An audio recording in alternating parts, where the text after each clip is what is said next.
یاره کاری څه د جادو به څنګه پته لګي چې به ما جادو شته او که نه د جادو څه آسان شان حل راته وښیه.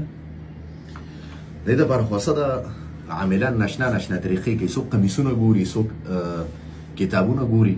نو آسان حل یې درته ښیم، داسې ګیلاس کې به لږې اوبه راواخلې، اسانه طریقه ده. ګوره د دې اوبو به ذایقه وګوري چې ذایقه یې څنګه ده. د هغې نه پس به ګوره سورې فاتحه وپېرې، الحمد شریف، سورې کافرون قل یا ایها الکافرون وپېرې، سورې اخلاص قل هو الله احد وپېرې، سورې فلق قل اعوذ برب الفلق وپېرې، او سورې ناس قل اعوذ برب الناس وپېرې. دا به وپېرې، په دې باندې چوف کړې او بیا به ترې ګوټ وکړې. نو وبه ګورې که د دې اوبو ذایقه ترخه وه نو خو دا در باندې د جادو تاثیر دی، او که د دې ذایقه نمکینه وه د جناتو در باندې بد اثر دی. ټیک شو. او که ذایقه مخکې شان داسې وه نو الحمدلله شکر وباسه چې هېڅ هم در باندې نشته. ښه، دغه اسان حل دی.